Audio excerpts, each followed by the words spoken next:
नमस्कार श्रोते हो, मी अभिवाचक श्वेता म्हसकर. चला ऐकूया चपराक प्रकाशित आपल्या मुळांशी जोडलेल्या सोन्यासारख्या माणसांची गाथा. नानासाहेब खर्डे यांचे प्रेरणादायी आत्मकथन पाळं मुळं. हे आणि चपराकची इतर महत्त्वपूर्ण पुस्तके घरपोच मागवण्यासाठी shop.chaprak.com या संकेतस्थळाला अवश्य भेट द्या. बाई. आणि ती गेली. आम्हा सर्वांना पोरकं करून ती लांब अनंताच्या प्रवासाला निघून गेली. 82 वर्षाचं दीर्घ आयुष्य सोसलं तसं उपभोगून ती निघून गेली. गळू झाल्याचं निमित्त झालं. गावातील डॉक्टरांना दाखवलं. त्यांनी 3 दिवस उपचार केले. त्यांच्याशी चर्चा केली तेव्हा गळू आणि मूळव्याधीचा प्रकार यातला फरक त्यांना समजला नाही. त्यांनीच शहरातल्या डॉक्टरांना दाखवायला सांगितलं. त्यानुसार तिला संगमनेरात आणलं. प्रथितयश डॉक्टरांकडून गळूवर शस्त्रक्रिया केली आणि तिला त्याच दिवशी डिस्चार्ज दिल्यानं घरी घेऊन गेलो. गळूतील पू आणि घाण काढल्यामुळे ठसठस कमी झाल्यानं तिच्या वेदना कमी झाल्या होत्या. आता तिला आराम पडेल अशी मनाची समजूत करून मी संगमनेरला मुक्कामी आलो. सकाळी सकाळी फिरायला गेलो असतानाच पुतण्याचा फोन आला. आजी अत्यवस्थ आहे, ताबडतोब वस्तीवर या. या निरोपानं माझ्या पायाखालची जमीन हादरली. पळतच घरी गेलो. अंगावरच्या कपड्यांनिशी आणि हिला झोपेतून उठवून तसंच गाडीत बसवलं आणि वस्तीवर पोहोचलो. बाईचं हंतरूण पोर्चमध्येच होतं. मोठी अक्का, धाकटा भाऊ, त्याची बायको, पुतण्या तिच्या भोवती होते. गेल्या गेल्या तिचं मस्तक मांडीवर घेतलं. बाई, बाई आवाज दिला. तिनं डोळे किलकिले करून बघितलं. माझी मांडी घट्ट धरून भाऊ भाऊ म्हणायची, पण तिला पुढचं वाक्य बोलता आलं नाही. तिनं बऱ्याचदा प्रयत्न केला. काहीतरी सांगायचं असावं, पण राहून गेलं. माझ्या आणि धाकट्या भावाच्या मांडीवर असतानाच बाईच्या आत्म्यानं देहाचा त्याग केला. डॉक्टर आले, खात्री केली. बाई अनंताच्या प्रवासाला निघून गेली. 5 वर्षांपूर्वी दादा माझ्या डोक्यावरील आधाराचं छत्र घेऊन गेले आणि आता आई पायाखालची जमीन घेऊन गेली. या संसार सागरात निराधार झालो मी. आईवडिलांच्या जाण्याच्या दुःखातून सावरणं माझ्यासारख्या वयाची 60 पार केलेल्या ज्येष्ठालाही अवघड झालं. दुःख सांगावं, अडचणी सांगाव्यात, हातून घडलेले अपराध सांगावेत, असं कोणतंही नातं आता समोर दिसत नाही. समोर दिसतो तो फक्त काळोख आणि स्वार्थी नात्यांचा चिखल. आपली व्यथा रडून ऐकावी आणि इतरांना हसून सांगावी, अशा नात्यांचा बाजार आता उरला. विषण्ण मन, उदास अंतःकरण आणि भकास दिवस. बाप गेला, आई गेली. ज्या भावंडांसाठी उभं आयुष्य वेचलं, उमेदीचा काळ त्यांचा सांभाळ करण्यात आणि त्यांना पायावर उभं करण्यात घालवला, ते दूर गेले. स्वार्थ आणि अहंकार जिंकला. मी सपशेल हरलो. बाई गेल्यावर मी माझी हार विनाशर्त स्वीकारली आणि आता पंढरीचा पांडुरंग आपला आधार, अशी समजूत काढून दिवस ढकलू लागलो. कितीही आणि कोणताही गुन्हा करा, तो सिद्ध होईल पण त्याला शिक्षा होणार नाही, असं एकमेव कोर्ट म्हणजे आई वडील. जगातील सगळे प्रमाद मावतील इतका मोठा आईचा पदर. शेवटचा श्वास घेतानाही पिल्लांची काळजी करणारी आई. रात्री 12 वाजता घरी आलो तरी घरातील 2 नेत्र उघडी असणारी आणि दरवाजाची कडी उघडणारी देवता म्हणजे आई. 15 दिवसांपूर्वी माझी अँजिओग्राफी झाली होती. साहजिकच मला तिच्याकडं वस्तीवर जाता आलं नाही. तशात कोणीतरी तिला माझं ऑपरेशन झाल्याचं सांगितलं. ती घाबरली, मनातून हादरली. माझ्या येण्याकडं डोळं लावून बसली. मी गेल्याबरोबर आवेगाने जवळ घेतलं. माझ्या आधी जाऊ नको, मला तुझ्या खांद्यावरून पोचव म्हणत हुंदके देऊ लागली. बराच वेळ मुखावरून हात फिरवीत होती. तिच्या जाड्या भरड्या उंजळीत मला साठवण्याचा प्रयत्न करत राहिली. नेहमीप्रमाणे याही वेळी तिनं तिची आवडती कहाणी मला ऐकवली. तीच ती कहाणी, मला तोंडपाठ झालेली. आपली व्यथा सरळ न सांगता वेगळ्या प्रकारे व्यक्त करण्याची तिची नेहमीचीच पद्धत. तिनं सांगायला सुरुवात केली. एक घर असतंय. घरात खडा असतो. त्यातून 7 तांबे पाणी तुडुंब भरून काढले तरी घडा रिकामा होत नाही. कितीही वेळा तांबे भरून पाणी काढलं तरी घडा रिकामा होत नाही. पण आता 7 तांबे पुन्हा घड्यात ओतले तर घडा एकदाही शिगोशिक भरत नाही. मला या कहाणीचा अर्थ आणि भावार्थ माहीत असतो. तिला 2 मुलं आणि 5 मुली अशी 7 अपत्य. घडा आणि 7 तांबे म्हणजे तिचीच कहाणी असायची. मी आणि तुमच्या बापानं तुम्हा सर्वांना सांभाळलं, मोठं केलं, काळजी घेतली. पण तितक्या मायेनं तुम्ही 7 जण असूनसुद्धा आमची काळजी घेत नाही, असा तिचा सूर असायचा. पण तक्रार करणं तिच्या स्वभावात नव्हतं. दशक्रिया विधी झाला. 13वा 14वा झाला. श्राद्ध आणि धार्मिक विधी पुरोहिताकरवी यथासांग पार पडले. तिच्या नातवानं आणि नातसुनेनं मी ज्या शाळेत शिकलो त्या चंदनेश्वर विद्यालयास आजीच्या स्मृती जागवण्यासाठी 51,000ची देणगी दिली. आईचं गुणगान करणारी प्रतिष्ठितांची भाषणं झाली. नात्यांची भावकीची गर्दी पांगली. मी एकटा उरलो. तिच्या आणि माझ्याही आयुष्याचा पट समोर यायला सुरुवात झाली. सन 1957च्या आसपास ती निमतच्या कासार कुटुंबातून झोळे गावातील खर्डे परिवारात नववधू म्हणून प्रवेश करती झाली. झोळेगावच्या दक्षिण आणि पश्चिम बाजूस सह्याद्रीच्या उपरांगाच्या डोंगराचा भक्कम आधार.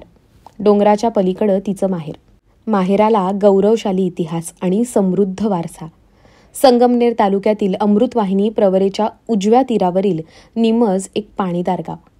हिरवागार शिवार आणि माणुसकीनं भरलेली दळदार मनं. इंदूरच्या होळकर घराण्यातील माहेरवाशिणीचं माहेर. तिची आजही सुव्यवस्थित असलेली हवेली आणि बिरोबाचं मंदिर गतवैभवाची साक्ष देत उभं आहे. हवेलीच्या अगदी समोर बाईचं माहेर आणि माझं आजोळ. बाईचा जन्म 1941 सालचा. त्यानंतर 4 वर्षांनी म्हणजे 1945 साली निमज गावातील नामदेव जाधव या तरुणानं भीमपराक्रम केलेला. दुसऱ्या महायुद्धात ब्रिटिश फौजेत नाझी सैन्याविरुद्ध इटलीतील सिनोई नदीकिनारी लढताना नामदेव जाधवनं पराक्रमाची शर्थ केली. शाळेचं तोंडही न बघितलेल्या नामदेवनं प्रवरेचा प्रवाह मात्र अनेक वेळा पार केलेला होता. हाच सराव त्याला सैन्यातील सर्वोच्च किताब मिळण्यास कारणीभूत ठरला. सिनोई नदीच्या दोन्ही तीरांवर ठाण मांडून बसलेल्या, एकमेकांचा जीव घ्यायला सिद्ध झालेल्या नाझी सैनिक आणि दोस्त राष्ट्रांच्या सैन्य छावणीमध्ये धुमश्चक्री उडाल्यावर नामदेव जाधव या जांबाज शिपायानं सिनोई नदी पार करून शत्रू सैन्याची दाणादाण उडवली आणि एकट्याच्या बाहुबलावर जर्मन सैन्याचं ठाणं सर केलं. या पराक्रमाबद्दल ब्रिटिश लष्करी सन्मान मालिकेतील सर्वोच्च सन्मान व्हिक्टोरिया क्रॉस नामदेव जाधव यांना बहाल करण्यात आला. या काळात सारं गाव वीरश्रीनं भारलेलं होतं. बाईचे वडील नामदेवराव कासार हेही फौजेत होते. सैन्यातून निवृत्त झाल्यावर ते गावी आले. त्यांना 3 मुली आणि 1 मुलगा. बाई सर्वात थोरली, पण जन्मतः बाईची प्रकृती तोळामासा होती. आपल्या मुलीची तब्येत चांगली म्हणजे भोपळ्यासारखी व्हावी म्हणून बाईच्या आईनं म्हणजेच गंगाईनं नवस केला. आयुष्यभर तिनं भोपळा खाल्ला नाही. आश्चर्य म्हणजे खरोखर तिच्या मुलीची चहाबाईची तब्येत भोपळ्यासारखी झाली आणि ती आयुष्यभर टिकली. चहाबाई 2 वर्षांची झाल्यावर तिला महानुभव पंथाच्या बाबांच्या झोळीत टाकण्यात आलं. पण पंथाची दीक्षा घेतली नाही. आजीच्या त्या एका कृतीमुळे बाईनं मांसाहार आजन्म वर्ज केला. तिला वशाटाचं पाणी ओलांडणंही पाप वाटू लागलं. वयाच्या 17व्या वर्षी बाईचं लग्न झालं. त्यावेळी माझे मातृ आजोबा नामदेवराव कासार झोळे गावातच विडी कारखान्यात कारकून म्हणून काम बघत होते. बाई लहानपणीच विड्या वळायला शिकली होती. माझे वडीलही विडी कामगार होते. अशा वेळी माझ्या आजीनं पारूबाईनं बाईला तिच्या लेकासाठी म्हणजेच भिकासाठी मागणी घातली. 1 पोतं बाजरी मुलीच्या बापाला देऊन चहाबाई खरड्यांच्या घरात आली. दोन्ही कुटुंबाचा वारसा आणि इतिहास खूप उज्ज्वल होता आणि सांप्रत काळातील अवस्था हिंग संपलेल्या डबीसारखी झालेली होती. आता फक्त हिंगाचा वास तेवढा येत होता. प्रत्यक्षात हातातोंडाची गाठ पडणं कठीण व्हायला लागलं होतं. इकडं झोळे गावातील खर्डे परिवाराला मोठा पराक्रमी इतिहास लाभलेला होता. फलटण तालुक्यातील तडवळे गावात गढी बांधून राहणाऱ्या खराडे सरदारांची एक शाखा खर्डे नावानं झोळे येथे स्थिरावली होती. छत्रपती शिवरायांच्या काळापासून तडवळे गाव आजही अस्तित्वात आहे. खराडे हे मराठा घराण्यातील भोसले कुळाचं एक उपकुळ असून खराडे हे नाव सांगली जिल्ह्यातील खराडी गावामुळे पडलं. इसवी सन 1761 साली पानिपतच्या 3ऱ्या युद्धात महादजी शिंदे यांच्या नेतृत्वाखाली खांद्याला खांदा लावून लढणाऱ्या सरदार तानाजी खराडे यांनी बुरांडी घाटाच्या रणसंग्रामात पराक्रमाची शर्थ केली होती. सरदार शिताजी खराडे आणि त्यांचा मुलगा सरदार फकीरजी शिताजी खराडे यांचा अब्दालीचा वजीर शहापसंद खान याच्याशी लढताना मृत्यू झाला. डॉक्टर मु. श्री. कानडे यांनी संपादित केलेल्या भाऊ साहेबांची बखर या ऐतिहासिक पुरावा मान्य केलेल्या पुस्तकात या घराण्यातील वीर सरदारांचा स्पष्ट उल्लेख आणि त्यांनी केलेल्या पराक्रमाच्या गाथा पानोपानी आढळतात. हेच खराडे स्थानांतरित झाल्यावर अहमदनगरच्या बोलीभाषेप्रमाणे अपभ्रंश होऊन लघुरूपात खराडेऐवजी खर्डे होऊन मान्यता पावले.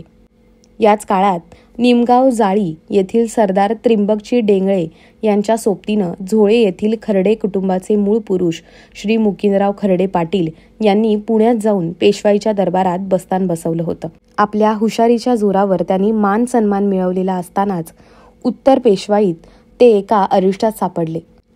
अशा वेळी त्यांनी आपल्या मूळ गावी परतण्याचा निर्णय घेतला. उत्तर पेशवाईत शनिवारवाड्यात बेबंदशाही माजली होती. नारायणरावांच्या खुनानंतर बारभाईंच्या काळात कधी कोणाचा खात्मा होईल याचा भरवसा राहिला नव्हता. सुज्ञपणाचा विचार करून मुकिंदराव गावी परतले. गावात चौसोपी वाडा बांधला. वाड्यातील चौसोफात बळद तयार करून त्यावर आडव्या शिगा टाकून 2 हंड्यांमध्ये पुण्यातून कमवून आणलेला ऐवज आणि डबोलं साखळीच्या साहाय्यानं टांगून बळद बंद केलं.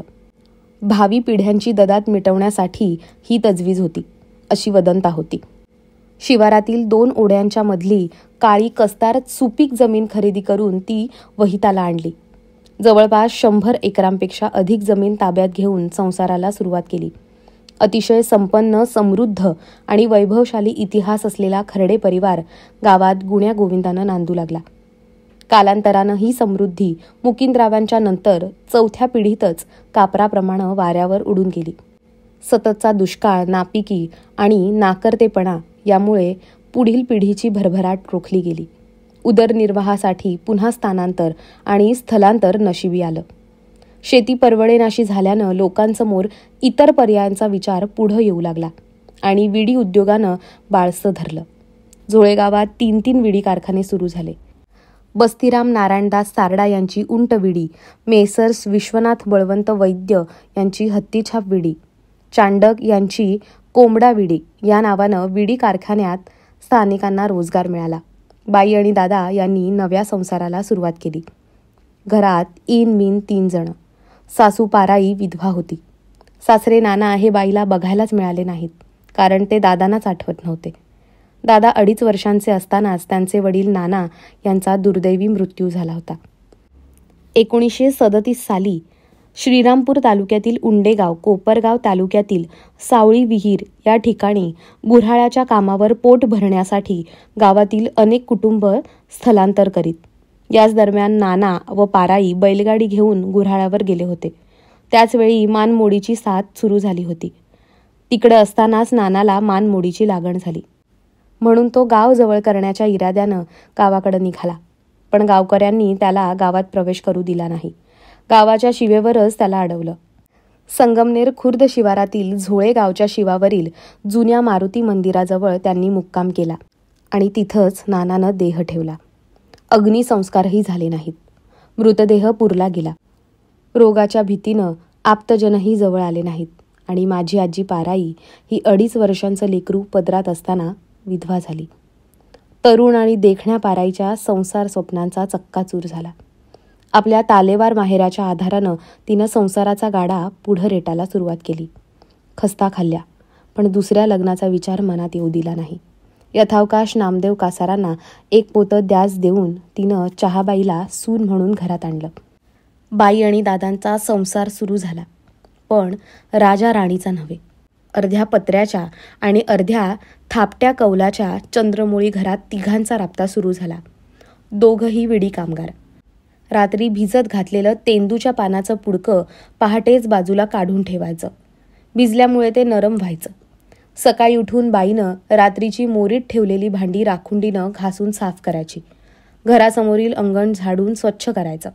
त्याआधी घरातच बांधलेल्या 2-3 शेळ्या घरात मुतायच्या आधी बाहेर अंगणात नेऊन बांधायच्या.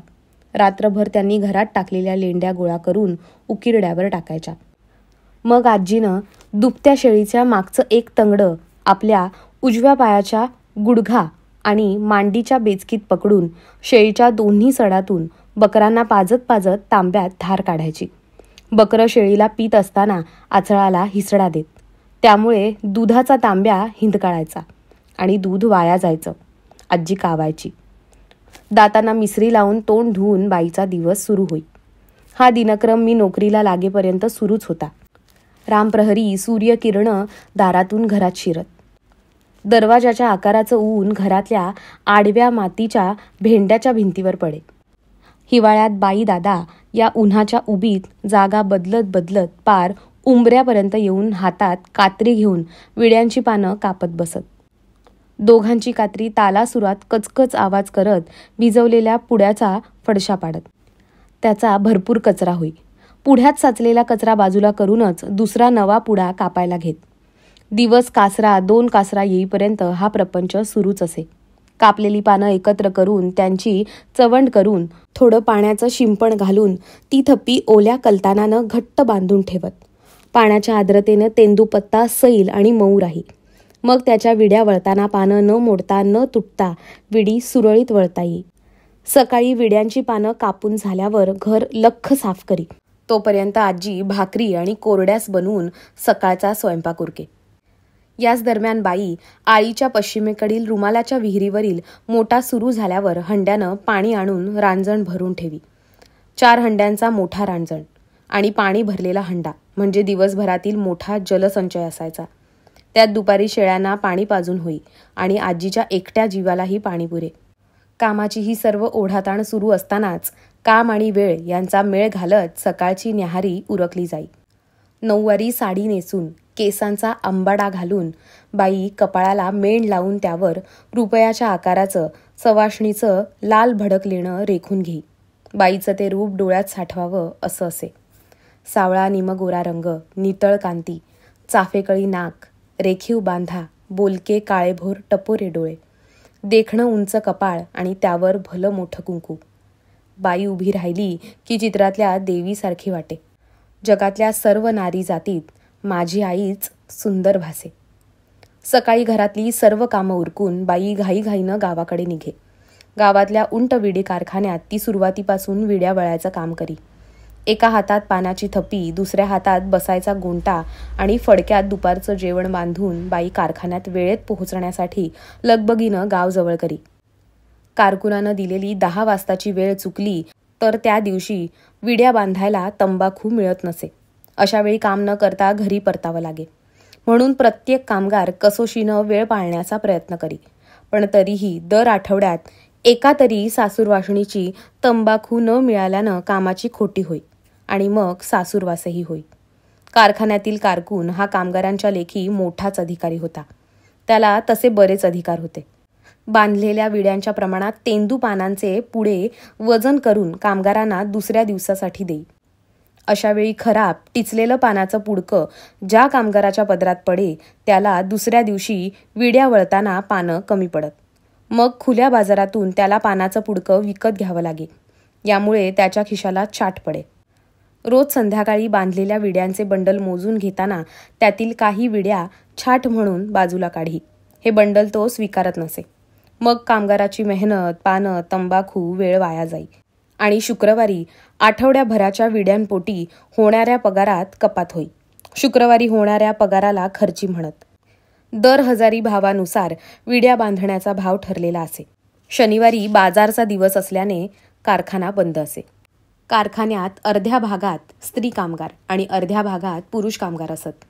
प्रत्येकाची बसायची जागा ठरलेली असे. एखादं गोणपाट किंवा तरड घेऊन सगळेच कामगार बसत. मांडीवर लोखंडी सूप असे. त्यात तंबाखू आणि वळलेल्या विड्या ठेवत. हाताच्या एका बाजूला कापलेल्या तेंदू पानांची थप्पी आणि मांडीवरच हातालगत विडीला बांधायच्या बारीक दोऱ्यांचा बंडल असे. विड्या वळताना बसल्या बसल्या कमरेत वाकून पुढं झुकून काम करावं लागे. कामगारांच्या संख्येच्या तुलनेत बसायला पुरेशी जागा नसल्यामुळे सर्व कामगार दाटी वाटीत बसत. बऱ्याचदा हालचाल करायलाही वाव नसे. सतत एकाच शारीरिक स्थितीत राहिल्यानं कामगारांना कंबर दुखीचा त्रास होई. अनेकदा पाठीला कुबड निघे. बऱ्याच काळानंतर बाईलाही कुबड निघालं होतं. सतत तंबाखूच्या संपर्कात राहिल्यानं तसेच कारखान्यातील वातावरण कोंदट असल्यानं कामगारांना बऱ्याच व्याधी जडत. विशेषतः टीबीच्या आजाराची शक्यता अधिक असे. पण बाहेर रोजगाराच्या संधी नसल्यामुळे सर्वच कामगार तोंड दाबून बुक्क्यांचा मार सहन करीत. दुष्काळी परिस्थिती, जमिनीचं कमी क्षेत्र, उन्हात जाऊन शेतीकाम न करण्याची मानसिकता आणि विडी धंद्यातून खात्रीनं मिळणारा दर आठवड्याचा ताजा पैसा यामुळे विडी कामगाराला विशेषतः घरात येणाऱ्या कमवत्या सुनेला बऱ्यापैकी भाव आणि इज्जत मिळे. अर्थात तरीही तत्कालीन सामाजिक परिस्थितीत सासूरवास चुकत नव्हता. बाई आणि दादा हे चांगले विडी कामगार होते. विशेषतः दादा अतिशय गुणी आणि विड्या वळण्यात तरबेज व चपळ असणारे कामगार होते. इतर कामगारांना 1000 विड्या वळणं दुरापास्त असताना दादा 1,500-2,000 विड्या लिलया वळत. बाईचा हात जेमतेम होता. 1000-1200 विड्या बांधल्या तरी खूप होई. शुक्रवारी सायंकाळी आठवड्याच्या कष्टाचा हिशेब होऊन सर्वच कामगारांच्या हातात पैसे येत. लग्न झाल्यानंतर बाईदादांचा संसार जगरहाटीनुसार पुढं सरकत होता. रोजचं आयुष्य जगावं आणि येणारा दिवस ढकलावा यापेक्षा वेगळी अपेक्षा कोणाचीच नव्हती. एकाच मुलावर रांडाव झालेल्या आजीच्या आयुष्याला आता स्थिरता प्राप्त झाली होती. निदान पक्षी 2 वेळच्या खाण्यापिण्याची भ्रांत मिटली होती. अशातच निसर्गचक्रानुसार बाईदादांच्या संसारवेलीवर फुले उमलण्याची चिन्ह दिसायला लागली. चंद्रमोळी घरातला त्रिकोण आनंदला. सुनेचे गरिबीतही लाड होऊ लागले. दिवस भरले, घटा भरली, पण निसर्गाने दिलेलं दान खोटं निघालं. बाळ जन्मतानाच पहिला श्वासही घेऊ शकलं नाही. मुलगा होता, थोरला मुलगा. देवानं नातवाचं तोंड दाखवलं, पण अंगा खांद्यावरून बागडण्याचं सुख दिलं नाही. बाईपेक्षा आजी जास्त निराश झाली. दिवस बसून राहत नाहीत. सूर्य उगवत राहिला, रात्र होत राहिली. दादांनी विडी वळण्याबरोबर त्यांच्या वाट्याची जमीन बागायती करायला सुरुवात केली. भावकीच्या लोकांबरोबर सामायिक इंजिनाचा खर्च उचलून भाजीपाला लावायला सुरुवात केली. पाराई मोठी कष्टाळू बाई होती. शेतीच्या कामात ती लेकाला मदत करी. मिरची, वांगी, टोमॅटो, मेथी, कोथिंबीर आणि शेळ्यांसाठी एखादं पाडगं घास शेताच्या तुकड्यातून पदरात पडू लागला. दादा सकाळी उठून वांगी, टोमॅटोच्या पाट्या सायकलवर घेऊन बाजारात विकून येत आणि घरी धावत पळत आल्यावर लगबगीनं विड्याची पानं कापून परत वेळेत गावातला विडी कारखाना गाठत. गडी मोठा कष्टाचा, त्यामुळे हातात मुबलक पैसा येई. दादा छंदी फंदी नव्हते, त्यामुळे रोजच्या जेवणाव्यतिरिक्त इतर कुठलाही खर्च नव्हता. ल्योक श्रावण बाळ होता. सूनही वाह्यात नव्हती. साहजिकच थोड्याच दिवसात आजीच्या कमरेचा पसा भरून दिसायला लागला. घरात सासू सुनेची कुरबूर होत असेलही, पण तिनं कधी उग्र रूप धारण केलं नाही. तशात बाई पुन्हा पोटुशी राहिली.